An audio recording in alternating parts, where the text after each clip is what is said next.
My son Cody always called me the old money bag, making fun of my frugality, but he had no idea I had $11 million. At Thanksgiving, his wife Anna found out the truth and demanded that I give it all to her, threatening to divorce me if Cody didn't convince me. You won't believe what happened next. Before we continue, please subscribe to the channel and let us know where you're listening in the comments. Dad, I need $40,000 for the BMW. Cody's voice shattered the evening quiet of my home office like a sledgehammer through glass. I looked up from my quarterly reports, coffee cup frozen halfway to my lips. Papers scattered across my mahogany desk caught the lamplight, and I could feel my hands beginning to tremble slightly. Son, that's a lot of money. Maybe we should look at something more reasonable. Reasonable? His laugh was harsh, bitter. Come on, Dad. Don't pretend you can't afford it. You're just being your usual stingy self. The words hit me like a physical blow. My coffee cup settled onto its saucer with a soft clink that seemed to echo in the suddenly cold room.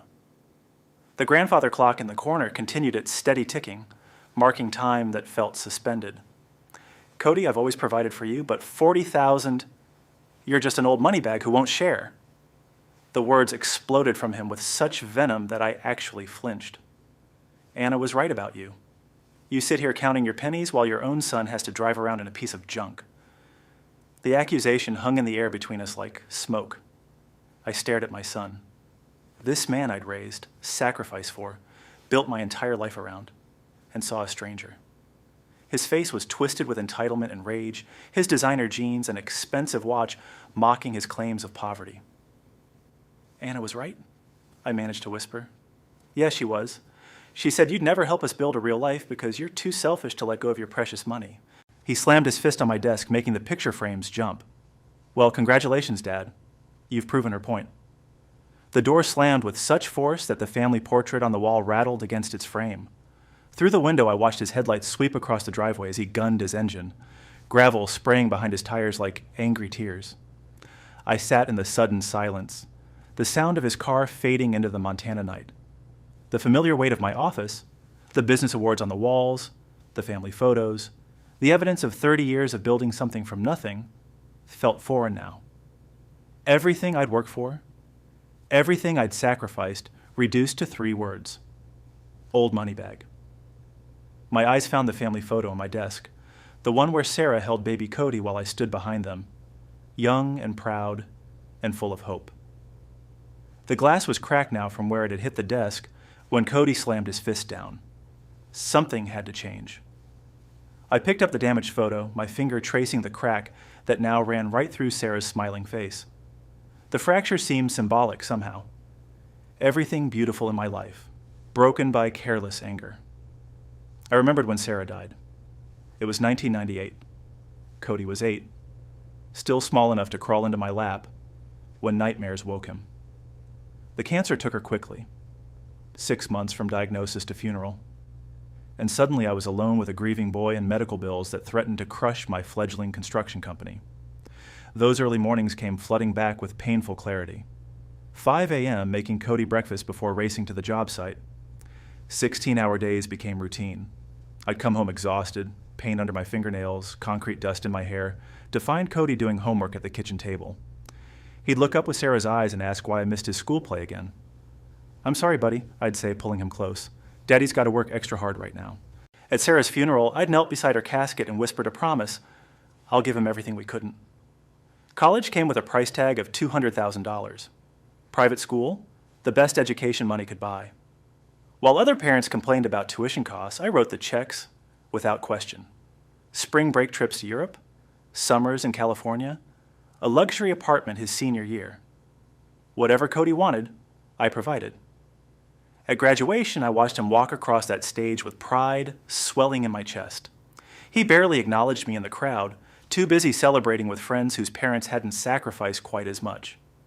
But seeing him succeed felt worth every missed dinner, every exhausted night, every dollar spent. It was worth it to see him succeed, I told myself then. The first business failure was the restaurant.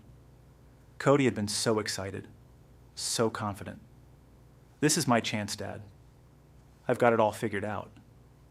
$150,000 later, poor management and expensive mistakes had shuttered the doors permanently. Don't worry about paying me back, I'd said, watching him fidget with his wedding ring. Family helps family. The real estate flip came next. Cody and Anna had found this incredible opportunity, a historic home they could renovate and sell for huge profits.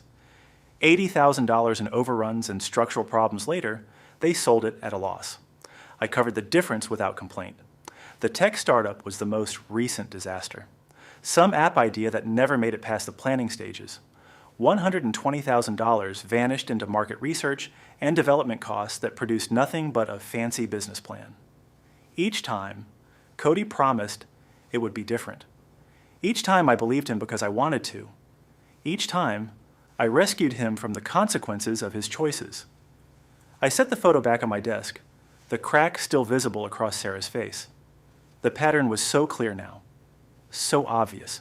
I'd spent 27 years teaching my son that failure had no consequences, that Dad would always be there with an open wallet and endless patience. And this is how he sees me, a money bag. The bitter realization settled in my chest like a stone. I hadn't raised a son. I'd raised a user. And somewhere along the way, I'd become so focused on giving him everything that I'd forgotten to teach him anything about earning it. But the real change started 3 years ago when Cody brought Anna to dinner at the Cattlemen's Club. I'd arrived early as usual, choosing a quiet table overlooking the Yellowstone River. The restaurant was Billings' finest, the kind of place where deals were made and celebrations held. When Cody walked in with his arm around a stunning blonde, I could see he was nervous, practically vibrating with the need to impress her. "Dad, this is Anna," he said, pulling out her chair with unusual courtesy. "Anna, my father, Dennis Butler." She extended a perfectly manicured hand, and I noticed how her eyes immediately swept over my watch, my clothes, the car keys I'd placed on the table. The assessment was subtle, but unmistakable. She was cataloging my worth. "Cody tells me you own Butler Construction," she said, settling into her chair with practiced elegance. "That must be quite lucrative in a growing market like this." "Not nice to meet you," or "Cody's told me so much about you." Just a direct inquiry about my earning potential. I should have recognized a red flag immediately.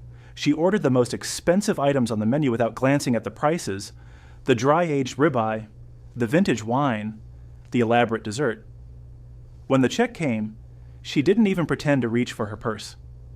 6 months later, they were engaged, and Anna had opinions about everything, especially the wedding. The venue she'd chosen cost $50,000, more than many people's annual salary. "Dennis can afford it," she said when Cody hesitated at the price. Not, "We'll find something smaller," or "Maybe we should contribute more ourselves." Just the casual assumption that I'd pay for her dream wedding. Her mother had been even more direct at the bridal shower, cornering me by the gift table. "Anna's so lucky," she'd said, her smile sharp as a blade. "She's really marrying into money, isn't she?" I'd written the check because I wanted Cody to be happy.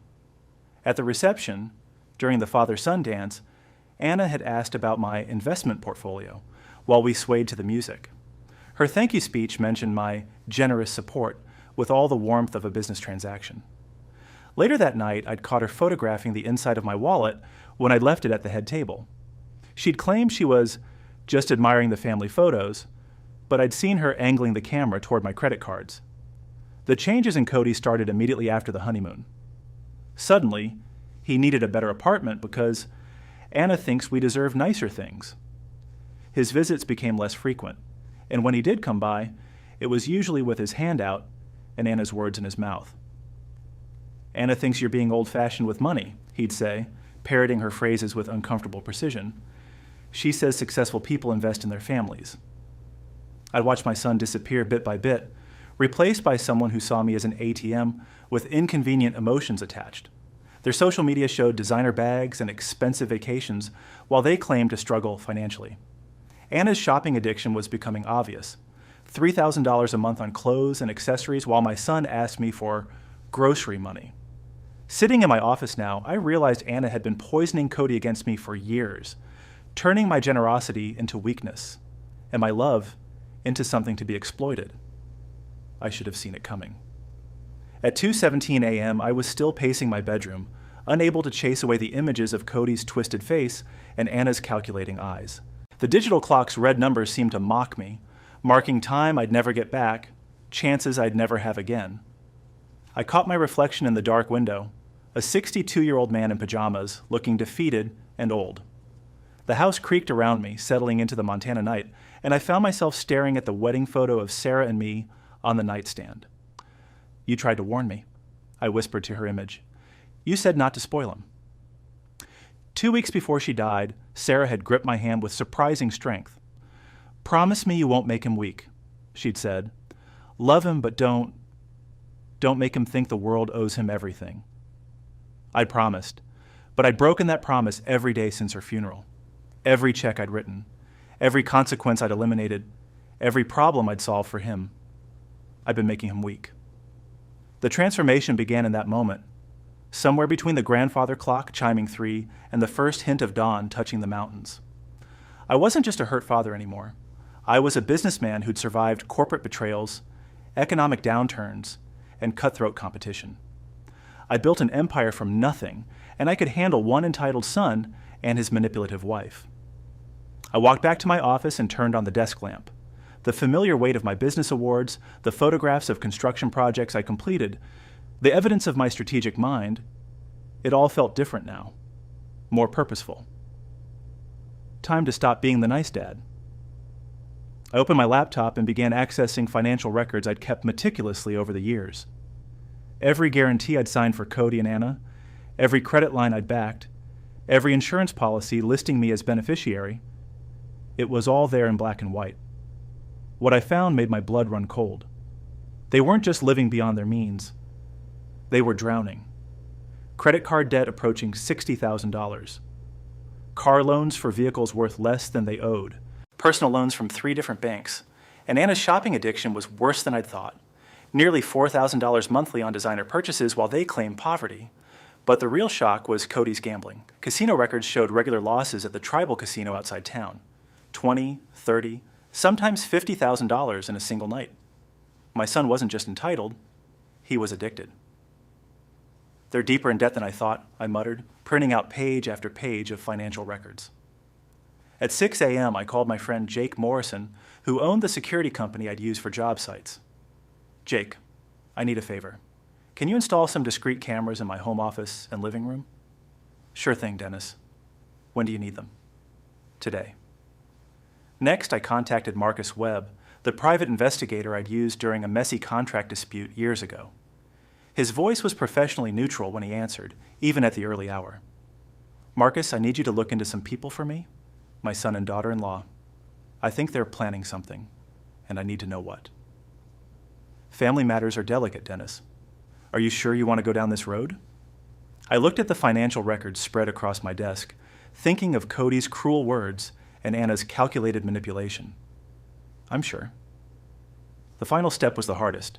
I opened a new spreadsheet and began listing every financial connection I had to Cody and Anna.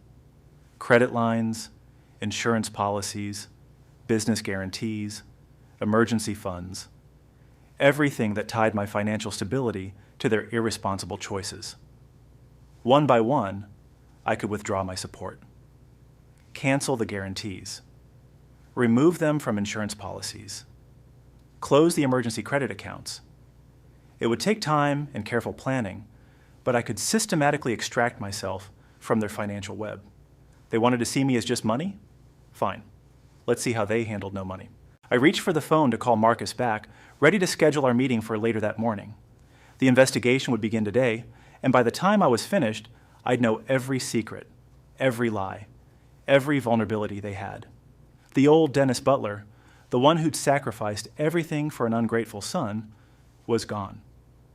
In his place was someone who understood that love without boundaries wasn't love at all. It was enabling. And I was done enabling. The next morning, I drove through downtown Billings with my coffee cooling in the travel mug beside me. The familiar route past the courthouse and old library felt different somehow, more purposeful. I parked outside the weathered brick building where Marcus Webb kept his office, 3 floors up from a bail bondsman and a tax service. Marcus met me at the elevator, looking exactly like the former police detective he was. Steel gray hair, sharp eyes that missed nothing, and a handshake that meant business. His office was cluttered with case files and certificates, computer monitors covering one wall like a command center. "Appreciate you seeing me on short notice," I said, settling into the worn leather chair across from his desk. "Financial investigations are my specialty, Dennis." He pulled out a yellow legal pad. "Tell me what you need." I explained the situation professionally, keeping my voice level and factual. Cody's entitlement, Anna's manipulation, their mounting debts, their obvious plan to extract money from me through guilt and pressure. "I need to know exactly how bad their situation is," I concluded. "Every debt, every vulnerability, every mistake they've made." Marcus scribbled notes, nodding. Standard background financial investigation, track spending patterns, identify creditors, monitor daily activities. He looked up. "This'll run $5,000 to start." I wrote the check from my business account without hesitation. "How long?" "Preliminary report in 72 hours. Complete picture in 2 weeks." He leaned back in his chair. "Fair warning, Dennis. You might not like what we find." "I'm counting on not liking it." Back home, I video called my accountant, Sarah Kim. Her familiar face appeared on my laptop screen, surrounded by the organized chaos of her downtown office. "I need a complete audit of every financial connection I have to my son and daughter-in-law," I told her without preamble. Sarah's eyebrows raised slightly. "That's unusual? May I ask why?" "I'm simplifying my affairs." The lie came easily. "I want to know exactly what I'm obligated for." 2 hours later, the scope of my financial entanglement was laid out in spreadsheet form. $180,000 in loan guarantees, car insurance, health insurance, phone plans, all under my name. Their luxury apartment lease downtown, co-signed when they claimed temporary employment gaps. "You're more financially tied to them than most people realize," Sarah observed diplomatically. "That's about to change." 3 days later, Marcus called with his preliminary findings. "Your instincts were right." His voice was grim through the phone. "Anna spent $47,000 last year on designer purchases alone. Cody's been losing money at the Billings casino. $23,000 in the last 6 months." I gripped the phone tighter. "How much total debt?" $31,000 in hidden credit cards across multiple companies. Their combined income barely covers minimum payments. Marcus paused. "Dennis, they're living completely beyond their means. They need a financial miracle to avoid bankruptcy." "Or a generous father," I said quietly. "Exactly." I spent the evening creating a detailed spreadsheet of their vulnerabilities. Every financial support I could legally withdraw. Every dependency they'd created, every assumption they'd made about my continued enabling. I researched Anna's marketing firm, checked Cody's job security at the construction company. Each weakness was cataloged, analyzed, turned into opportunity. My phone rang at 9:30. Cody's name appeared on the screen. "Hey, Dad." His voice carried forced casualness. "Listen, about the other night, maybe I came on a little strong." "Maybe you did." "Right. Well, Anna and I have been talking, and we realize you probably feel unappreciated." The words sounded rehearsed. "We want to work on that." "I see. The thing is, we're having a temporary cash flow problem. Nothing serious, just timing. If you could help us out with maybe $5,000, just until..." "I'll think about it." Silence stretched between us. "You'll think about it?" That's what I said. After hanging up, I made the first entry in what I decided to call my strategic planning journal. Cody called. Desperate but still manipulative. No genuine apology. Still trying to extract money through emotional pressure. Phase 1 begins now. The satisfaction was cold and clean, like the Montana air outside my window. For the first time in years, I felt genuinely in control. Later that night, I sat reviewing my spreadsheet of their vulnerabilities when my phone rang again. Marcus's name on the screen at this late hour could only mean one thing. "Dennis, we need to talk immediately." Marcus's voice crackled through the phone. It was 10:47 p.m., and my desk lamp cast long shadows across the scattered papers. I've got time-sensitive information. I straightened in my chair, notebook open, wind rattling the windows outside. What did you find? Anna's marketing firm is conducting layoffs next week. She's definitely on the list. Marcus's words came quickly. And Cody's construction company just lost their biggest contract. Their financial house of cards is about to collapse naturally. Without any help from me. Exactly. Perfect timing to pull your support. You don't need to destroy them, Dennis. Just stop saving them. The next morning, I walked into First National Bank like a man with a purpose. Janet Walsh, the branch manager, greeted me with her usual professional smile. Mr. Butler, how can we help you today? I need to make several account changes. I handed her a typewritten list. Remove my guarantee from my son's business loan. Cancel all joint credit cards where I'm the primary holder. Stop automatic payments for their car insurance. Janet's smile faltered as she read. Are you sure about this, Mr. Butler? These are significant changes. Completely sure. She processed each request with growing concern. When I also requested Anna's removal from my health insurance policy, Janet actually hesitated. This is your family we're talking about. Exactly. From the bank, I drove to the Riverside Towers, the luxury apartment complex where Cody and Anna lived. Tom Rodriguez, the property manager, was a straight shooter I dealt with during construction projects. Dennis, good to see you. Tom's handshake was firm. What brings you by? I understand you have a lease expiring soon with my son and daughter-in-law. Tom's expression shifted. Actually, yes. And I should mention, you've been covering late fees for the past 4 months. They're consistently behind on rent. I won't be doing that anymore. Ah. Tom glanced at his computer screen. Their lease expires in 30 days. Without your co-signature guarantee, they'll need to qualify based on their own income. Which they can't do. Probably not, no? Tom's professionalism couldn't hide his sympathy. They'll need to find something more affordable. That's their problem now. The afternoon was spent with Jake Morrison from Morrison Security, installing discrete cameras in my own home. Professional-grade equipment, nearly invisible, positioned to monitor the kitchen, living room, and front door. Audio and video feeds go straight to your phone, Jake explained, testing the system. Crystal clear quality, you'll see and hear everything. Perfect. I returned to my normal routine over the next 2 days, maintaining the facade that nothing had changed. Business meetings, calls with contractors, evening news in my recliner. But underneath I felt like a chess player who'd just moved his queen into position. 72 hours after my bank visit, my phone buzzed with a text from Cody. Dad, there's some kind of mistake with our credit card. It got declined at the grocery store. Can you call the bank? I stared at the message, savoring the moment. No mistake, son. Just consequences. The surveillance cameras captured everything. That evening, I watched on my phone as Anna paced their living room, cell phone pressed to her ear, her voice rising as she argued with credit card companies. Cody sat on their expensive couch, head in his hands, looking lost. This is impossible.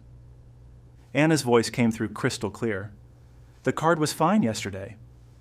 Maybe we should call Dad, Cody suggested weakly. Don't you dare. We'll figure this out ourselves. But even as she said it, I could see the panic in her eyes. For the first time, they were facing consequences without Daddy's checkbook to cushion the fall. My phone buzzed again. Another text from Cody. Dad, we really need to talk. Something's wrong with all our accounts.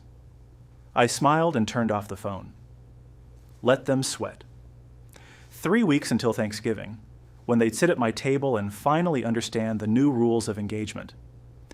The waiting game had begun. The turkey was golden brown in the oven when I heard Cody's car in the driveway. I spent the morning setting the dining room table for 3, polishing Sarah's good china, trying to appear the gracious host despite the knot of anticipation in my stomach. They were 20 minutes late, both looking worn down in ways that expensive clothes couldn't hide. Anna's smile was brittle as glass when I opened the door. Happy Thanksgiving, Dennis, she said, air kissing my cheek like we were strangers at a cocktail party. Cody looked pale, thinner than 3 weeks ago. Hey, Dad. Thanks for having us. I noticed the irony. They were thanking me for letting them into my own home after weeks of treating me like an ATM with trust issues. Please sit down. Dinner's almost ready. The meal started quietly enough. I carved the turkey while Anna made small talk about the weather, how lovely my vintage house looked, how quaint my traditional table setting was. Each compliment felt like a small knife thrust. Cody picked at his food, finally working up the courage to mention their recent banking errors. Strangest thing, Dad. All our credit cards got canceled at the same time, some kind of computer glitch. I continued eating calmly. Oh, those weren't errors. The silence that followed was so complete I could hear the grandfather clock ticking in the hallway. What do you mean? Anna's fork froze halfway to her mouth. I canceled the cards, removed my guarantees, stopped the automatic payments. I buttered my roll with deliberate care. I'm not abandoning anyone. I'm just not enabling anymore. Anna's mask slipped completely. You can't just abandon your own son. I'm not abandoning him. I'm teaching him to stand on his own feet. Will excuse me for a moment, Anna said through gritted teeth, pushing back from the table. I knew exactly where she was going. The surveillance cameras would capture her snooping through my study, but I already knew what she'd find. The bank statements I'd left strategically placed, showing my true net worth. She returned 5 minutes later, her face flushed, whispering urgently in Cody's ear. His eyes widened as she spoke. You have $11 million. Anna's voice cracked with disbelief. Yes, and it's mine. Cody deserves his fair share. She stood now, leaning across the table. We deserve better than this. You've been hoarding money while your own son struggles. Struggles? I gestured toward their designer clothes. You spent $47,000 on shopping last year while claiming poverty. Anna's face went white. How do you know about your debts? Your gambling losses, Cody? The $31,000 in hidden credit cards? I stood slowly, my napkin folded beside my plate. I know everything. Cody finally found his voice. Dad, you're being selfish and cruel. We're family. Family doesn't manipulate and threaten, I replied evenly. Family doesn't call their father an old money bag. Anna's desperation made her bold. Give us what we're owed, or we'll take legal action. Elder abuse, mental incompetence. We'll get what's ours one way or another. I looked at them both, my son and his wife, revealed now in their true colors. Greedy, manipulative, entitled. Everything I'd feared they'd become. You're welcome to try. I walked to the front door and held it open. Dinner's over. Anna brushed past me with her parting shot. You'll regret this. I closed the door behind them and leaned against it, listening to their car disappear into the November night. No, I said quietly to the empty house. You will. The dirty dishes could wait. I had phone calls to make. My phone rang while I was scraping cranberry sauce off the good china. Marcus's timing was perfect, as always. They went straight to a lawyer's office after leaving your place. He reported without preamble. Douglas and Associates on Grand Avenue. Spent 2 hours discussing estate law. I set down the plate and walked to my study. What's their angle? Mental incompetence? Elder abuse? They're claiming you're not thinking clearly. Marcus's voice carried grim amusement. Anna spent the rest of the evening researching guardianship laws online.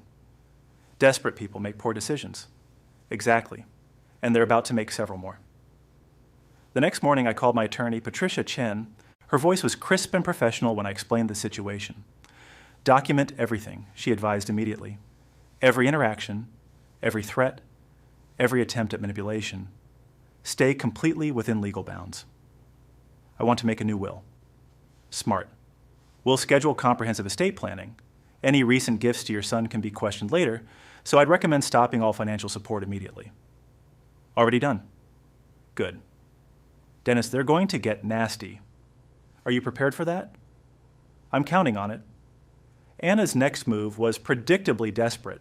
She started calling my business contacts, spreading rumors about my declining mental health. Mike Stevens, my longtime partner, called me Tuesday morning. Dennis, I don't know what's going on with your family, but Anna Butler is calling everyone we know. She's saying you're losing it, making irrational decisions with money. What exactly is she telling people? That you're becoming paranoid, cutting off family members, hoarding money like some kind of miser. Mike's voice was careful. She's asking people to intervene before you hurt yourself or the business. And what are people saying? Mostly that she sounds unhinged. You've been sharp as ever in meetings. Her story doesn't match reality. Let her keep talking. She's only destroying her own credibility. Wednesday brought Cody to my office building, appearing in the lobby like a lost child. The security desk called up, and I came down to find him in full theatrical mode. Tearful, remorseful, desperate. Dad, I'm so sorry. You have to believe me. Anna made me do it. She's been manipulating me for years. Several people in the lobby were watching now. Cody was performing for an audience, hoping to embarrass me into compliance.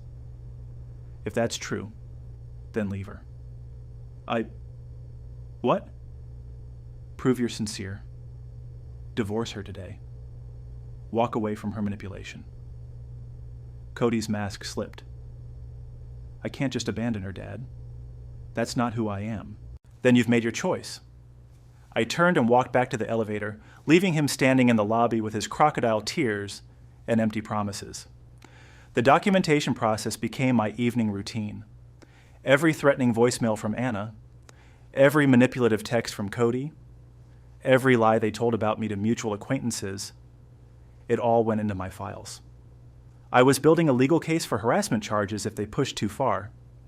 By Thursday evening, I had a timeline of their escalating demands stretching back 3 years. Every loan request, every guilt trip, every threat. The pattern was unmistakable. My phone buzzed at 9:30 p.m. Unknown number. Mr. Butler? The voice was disguised, artificially high, but I recognized Anna's inflection immediately. Anna. Silence. Then, in her normal voice, "You're going to pay for what you've done to us." Are you threatening me? I'm promising you. We'll destroy your reputation, your business, everything you've built. You'll give us what we deserve. Or, I hung up and immediately called Marcus. I need you to trace that call and add it to our documentation. Already on it. Dennis, they're spiraling. This is exactly what we wanted. Good, because I'm ready to show them what real power looks like. The time for defense was over. Tomorrow I begin phase 2, and they had no idea what was coming. I hung up the phone and stared at the caller ID showing unknown. Anna's voice had been unmistakable despite her laughably amateur attempt at disguise, raising her pitch and adding what she probably thought was a southern accent. The desperation in her tone told me everything I needed to know. Amateur hour, I murmured, making a note in my file. The recording device I'd installed after Marcus's suggestion had captured every word. One more piece of evidence for my growing collection. It was time to accelerate the timeline. My first call went to Robert Martinez, my CPA for 15 years. His firm handled taxes for half the successful businesses in Billings. Robert, I need some audit recommendations. There's a marketing firm downtown with some questionable financial practices. What kind of questionable? Unreported income, expensive lifestyle that doesn't match declared earnings. Anna Butler at Walsh Marketing. I have reason to believe she's not reporting all her compensation. Robert's voice turned professional. I can't initiate anything personally, but if someone were to file a tip with the IRS about potential tax evasion, of course, anonymous tips are civic duties. Just make sure your hands stay clean, Dennis. They already are. The IRS tip took 5 minutes to file online. Anna's social media posts showing designer goods worth more than her annual salary would make interesting evidence for auditors. Next, I drove to the Billings Casino. Linda Foster, the security chief, had been dealing with problem gamblers for 20 years. Her office overlooked the main floor through one-way glass. Dennis Butler? Haven't seen you in ages. Linda's handshake was firm. What brings you to my domain? I need to discuss my son's account. Cody Butler. Linda's expression shifted. The markers. $15,000, according to my information. 15.3, with interest. She pulled up his file on her computer. He's been avoiding our calls. We're considering legal action. What if I offered to purchase his debt? Linda raised an eyebrow. You want to buy your son's gambling debt? Standard business transaction. Legal transfer of obligations. I pay you.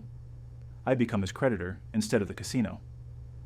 That's unusual, but completely legal. Linda's respect was evident. Smart business move, Mr. Butler. Clean transfer, no complications. The paperwork took 30 minutes. $15,300 transferred from my business account, and suddenly Cody owed me instead of faceless casino operators. Now I controlled his biggest weakness. Lunch with Mike Thompson, who ran Montana Steel Construction, was equally productive. We'd known each other for decades, bid on competing projects, shared war stories about difficult clients. How's Cody doing these days? Mike asked over steaks at the Cattlemen's Club. Having some challenges. Gambling issues, reliability problems. I kept my voice concerned, fatherly. I thought you should know since I heard he's being considered for that project manager position. Mike's fork paused halfway to his mouth. Gambling issues? Casino losses. Mounting debts. He's been missing work to deal with creditors. Every word was documented fact. As his father, I'm worried about his decision-making under pressure. Jesus, Dennis. Thanks for the heads up. We can't afford liability issues on that project. I'm not trying to hurt his career. Just sharing facts you deserve to know. I appreciate the honesty. Family loyalty only goes so far in business. My final stop was George Harrison, who owned Riverside Towers. George had built his real estate empire through careful tenant screening and meticulous record-keeping. I understand you're reviewing my son's lease renewal, I said in his wood-paneled office. Actually, yes. Without your guarantee, we need to verify their income independently. George pulled out a thick file. The numbers aren't adding up. What do you mean? Their declared income versus their spending patterns. The credit checks show massive debt loads. Honestly, Dennis, I don't see how they qualify for renewal. I'm not involved in their housing decisions anymore. Understood. We'll do thorough background and credit verification. Standard procedure. Driving home through the December evening, I felt the deep satisfaction of pieces falling into place. Every move I'd made used legitimate business channels. Every consequence they'd face would stem from their own choices and actions. My phone rang as I pulled into my driveway. Marcus. Dennis, Anna's job situation just became critical. IRS audit notice was delivered to her firm today. Perfect timing. The dominoes were beginning to fall. The snow was just beginning to fall when Marcus called the next morning. I was in my kitchen grinding coffee beans, watching flakes drift past the window like omens of winter. The IRS audit hit Walsh Marketing yesterday. Marcus's voice carried barely contained excitement. Anna's employer is asking some very uncomfortable questions. I poured water into the coffee maker, keeping my voice level. What kind of questions? Stephanie Walsh wants to know about Anna's unreported income sources. How does someone afford $47,000 in designer purchases on a marketing coordinator's salary? The coffee began to drip, filling the kitchen with rich aroma. And what's Anna saying? She called in sick today, second day this week. Stephanie's patience is wearing thin. Over the following days, I watched Anna's world crumble through Marcus's careful monitoring. The IRS investigation triggered the firm's accounting department to examine her expense reports more closely. Discrepancies emerged.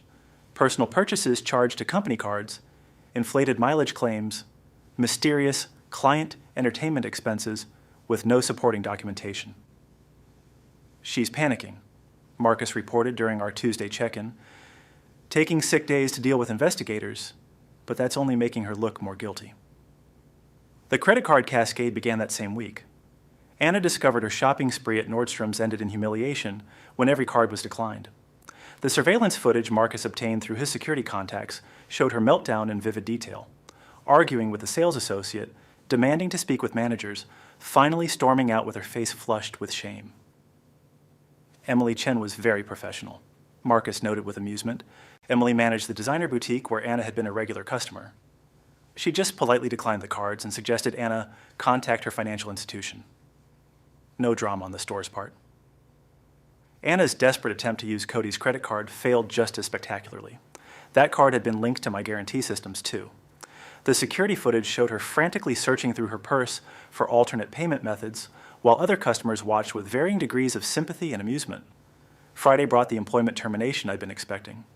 Stephanie Walsh, according to my business network sources, couldn't risk her firm's reputation being associated with an IRS tax investigation. We can't afford association with tax issues, Stephanie had explained to Anna during their final meeting. The conversation, relayed through Patricia Chen, who knew Stephanie professionally, had been brief and decisive. Anna's response had been entirely predictable. Accusations against me, threats of lawsuits, claims that I was orchestrating her downfall out of spite. Stephanie's professional response shut down that avenue immediately. Personal family matters shouldn't affect workplace performance, Anna. These are business decisions. The final outburst came when security escorted Anna from the building. She'd screamed something about suing Dennis Butler for elder abuse and manipulation. The entire scene was witnessed by half the downtown business community during lunch hour. She's burning every bridge, I observed to Marcus during our evening call, making herself unemployable. Gets better. The luxury stores are demanding returns of unpaid merchandise. This was news to me. Unpaid? Store credit, payment plans, deposits on special orders. Turns out Anna's shopping addiction involved a lot of creative financing. When the credit cards got canceled, the payment schedules collapsed. The designer wardrobe repossession began the following week. Collection agencies tracked items through serial numbers and purchase records. Anna's pathetic attempt to hide purchases at a friend's house failed when the agencies simply waited for her to retrieve them. Her social media presence, once a carefully curated display of luxury lifestyle, began disappearing post by post. Instagram photos of designer bags and expensive dinners vanished as the facade became impossible to maintain.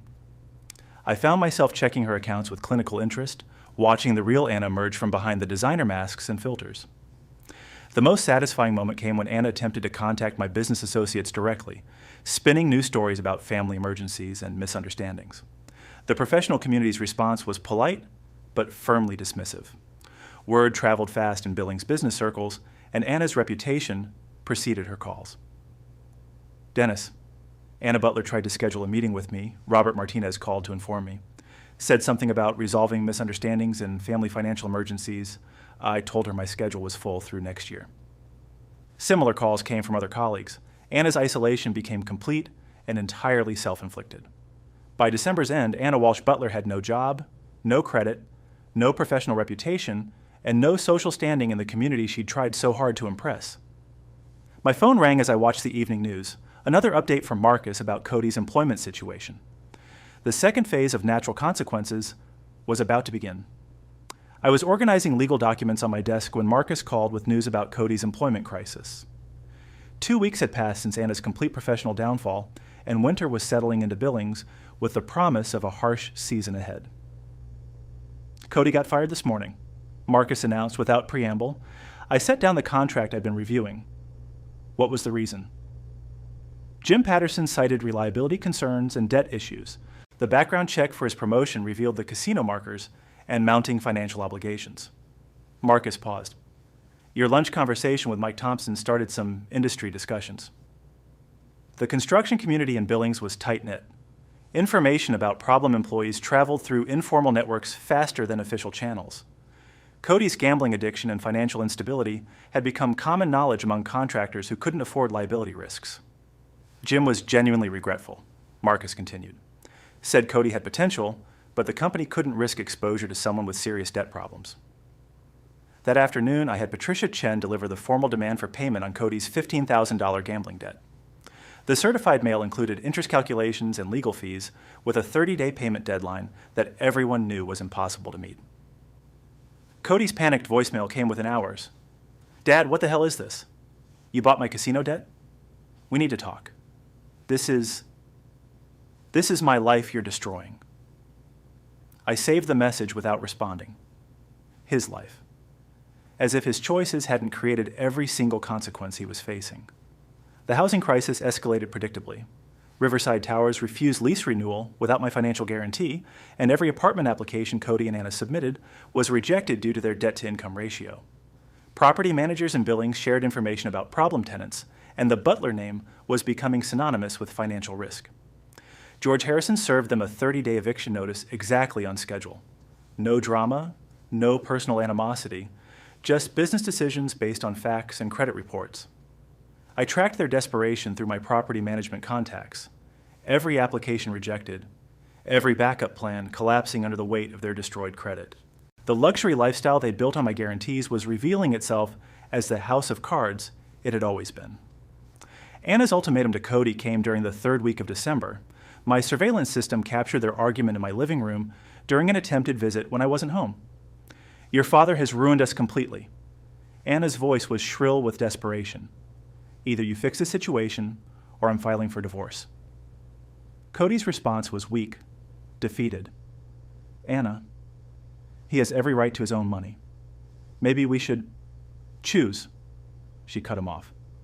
"Me or your selfish father. Get money from him, or lose your marriage." Watching the footage later, I observed Cody's emotional breakdown with detached professional interest. 35 years old, crying like a child because the consequences of his choices had finally arrived. "He ruined everything by being selfish." Anna continued her manipulation. "Make him pay for what he's done to us." The surveillance system captured everything. Her calculated manipulation, his weak protests, their shared delusion that I owed them financial support regardless of their behavior toward me. Cody's final desperate attempt came on a cold Thursday morning. Security at my office building called to report him in the lobby, demanding to see me. I watched the live feed from my upstairs window as he pleaded with security guards. "Please, just tell him I'm sorry. Tell him I understand now." The security guards were professional, but firm. "Sir, Mr. Butler has left standing instructions. You're not authorized for access." Cody's public emotional breakdown in the lobby was witnessed by everyone entering the building during morning business hours. His tearful apologies to the security cameras, his pathetic promises of reform and repayment, all of it performed for an audience that included half the local business community. I watched from my office window as he finally left after security threatened trespassing charges. He looked smaller somehow, diminished by the weight of consequences he'd spent his entire adult life avoiding. That evening, my phone rang with an urgent call from building security. The cameras had detected movement in my driveway. Cody and Anna were approaching my house for what would surely be their final, desperate attempt at manipulation. It was time to end this once and for all. The security system's alert chimed softly as I activated the recording equipment throughout my house. 3 weeks had passed since Cody's public breakdown at my office, and their complete financial and social collapse was now a matter of public record in Billings. Through the surveillance monitors, I watched them walking up my driveway in the December evening darkness. The Christmas lights on neighboring houses created a stark contrast to their shabby appearance. Anna without her designer accessories, Cody carrying what appeared to be legal documents or desperate pleas. They looked defeated, hollow-eyed, shadows of the entitled people who demanded my $11 million just a month ago. The doorbell rang at exactly 7:30. I checked the intercom screen, seeing Cody's face pressed close to the camera, Anna standing slightly behind him with her head down. "Dad?" Cody's voice cracked through the speaker. "Please, we need to talk. We're sorry. We made terrible mistakes." I remained silent, watching. Anna stepped forward, her voice artificially humble. "Dennis, we realize we were wrong about everything. We've learned our lesson." Their admission of financial ruin came pouring out. No jobs, no home, no credit, no prospects. Cody's emotional breakdown was genuine this time, not performed. "I should have listened to you, Dad. I should have appreciated everything you gave me." But even in defeat, Anna's strategic mind was working. "We'll pay you back everything. We'll work for you to earn forgiveness. People will judge you for abandoning family in their time of need." Still, I said nothing, analyzing their continuing manipulation, even in desperation. They hadn't changed. They'd simply run out of options. Finally, I spoke through the intercom, my voice measured and calm. "You called me an old money bag. You were absolutely right." The silence on the other side was complete. "Money was all you ever saw in me, Cody. Not a father, not a person. Just a source of funds for your lifestyle." I paused, letting the words sink in. "You chose greed over gratitude. Now live with the consequences." Dad, please. I gave you everything. Education, opportunities, bailouts, second chances. You gave me nothing but contempt and demands. My voice remained steady. You abandoned me first when you decided I was just dollar signs with inconvenient emotions attached. Anna's mask finally slipped completely. You can't abandon family.